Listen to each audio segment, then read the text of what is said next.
Hello everyone, it's Suey here. Welcome to the channel, or welcome back. Today I'm going to do a book haul video.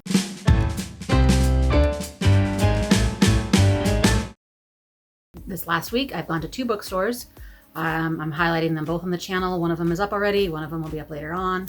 We went to a used bookstore that's brand new in our area, and it was, I don't think it's an independent bookstore, but I've never heard of it before. So I guess it's new for us in our area. And I got a couple of things there. They had some great used book prices. And then we drove a little ways to my favorite independent bookstore that I've gone to. I've gone to tons of their events over the years, and it's been a long time since I've been there. I don't think I've been there since before things went crazy in 2020. So I can't even remember when I was there last. But we went there yesterday on Labor Day to their little sidewalk sale.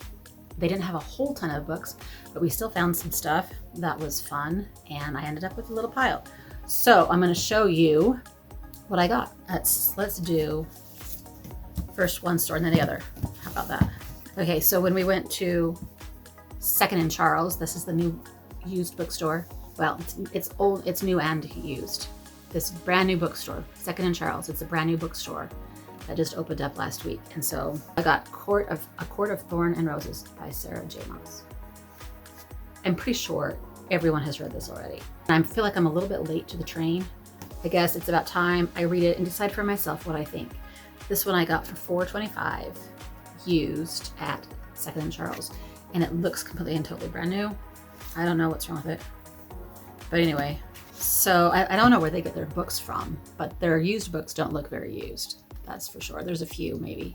So finally, I will see if I agree with the world that this is an amazing series. I'm guessing some people might not like it, but yeah, it's time, don't you think? Okay, and then here's one I got for $3.97. Yeah, okay, this one's called Love and Olives by Jenna Evans. What's her last name? Welsh? Yeah, Jenna Evans Welsh. And I read her first one called Love and Gelato, and I loved it. And there's also Love and Luck. And then I think there's another one, but they're not really like connected series from what I understand, but they're very similar in style and feel, where the main character goes off into, I think most of them in Italy, Greek. This one's Greece. This one's Greece. Love and Gelato is Italy. So the main character has an adventure in a foreign country and a romance. And there's usually a parent issue, as far as I know. Anyway, so we'll do Love and Olives. We'll see what we think of that. And then, of course, I saw this one. This one was $7.50 hardcover used. The 4th book in the Ember and the Ashes series, A Sky Beyond the Storm by Sabah Tahir. And I got the 3rd one. It's on my shelf from somewhere. I forgot where I was when I got that one. Anyway, so I've read the first 2, and now I've got the 3rd and the 4th waiting for their turn. Hopefully I can get to them. And then I actually bought this one new, but it's a teeny tiny little mass market paperback. I haven't read one like this tiny for a while, but it feels so good in my hands. Like, it's so easy to hold. So I decided, what the heck? And I bought it, and it's new. How much was it new? It didn't seem like it was very bad. $11 or something. Yeah, something like that, $10 or $11. So To Sleep in a Sea of Stars by Christopher Paolini. I mentioned this one the other day when I was doing my alien list. Go check that out if you haven't watched it. As a alien book that I haven't read that I really want to read.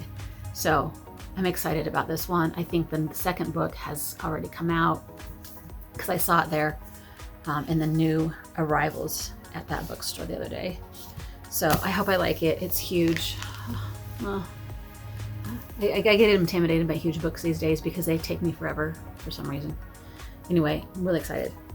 And then we went to a bookstore called The King's English, and this is the one, like I said, that I've been to many, many times for events, and really, really, really the cutest store ever, in a teeny little cottage, little tiny rooms. It's a little crowded. I took video there, and you can see what I mean. It was a little hard to film in there. You can't get like an overview shot. It's teeny little rooms and narrow passageways and books crammed in every part of the building. And they did do a little, they either bought the building, the house next door, or they built onto it. But like the kids area is a little bit more open. But anyway, it brought back lots of memories because like I said, I haven't been there forever. And the little teeny tiny desk is where they have signings all the time. And so I saw that there and I was like, oh, so many authors I've met at this little teeny tiny desk. It's been a while. So anyway, they had some interesting things there. I got some really random stuff there. David and Goliath by Malcolm Gladwell. I've read a couple of his other book. I think I read Blink. I feel like I read Blink, but I find his stuff interesting and a lot to think about. So I thought I would try this one. I got another nonfiction called Fatty Fatty Boom Boom. This is written by the lady who became famous because of the Serial podcast. Do you guys remember Serial?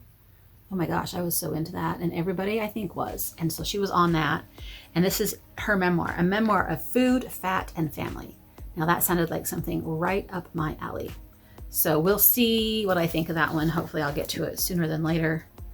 And another one where there's a lot of Pakistan food mentioned, which is like all my rage. There was a lot of Pakistani food, which is very similar to Indian food.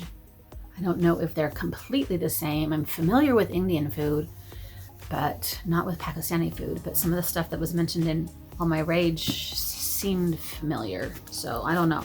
Anyway, I might learn about lots of food in this one. It says, a memoir about food, body image, and growing up in a tight-knit but sometimes overly concerned Pakistani immigrant family. Thought that really sounded interesting.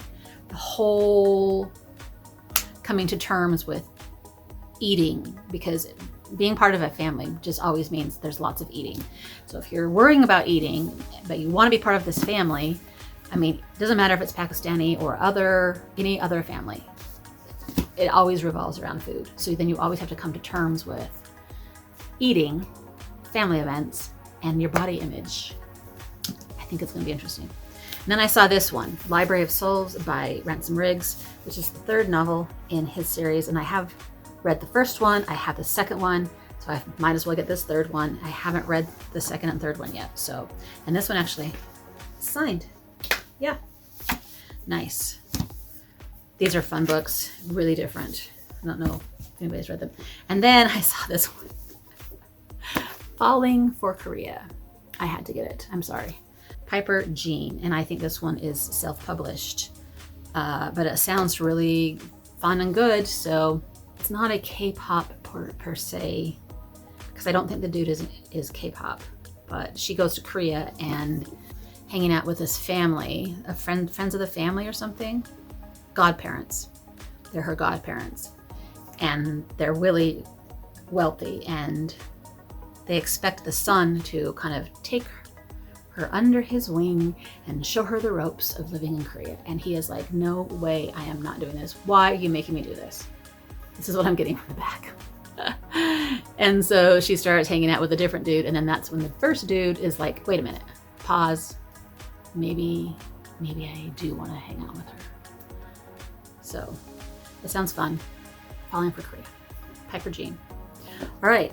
I did buy a Billy Goatsgruff board book for my brand new grand baby boy, because his dad, my son, loved the Billy Goatsgruff story when he was a kid. And so I saw that, a little board book of it. And so I got it, and I already gave it to them. So yeah, that was another one I got. Anyway, so there are my recent books. My recent books from the stores. Woohoo! I can't wait to get to them. They all sound really intriguing to me. So yeah, let me know if you read any and which one I should pick up first. In the meantime, happy reading. Bye!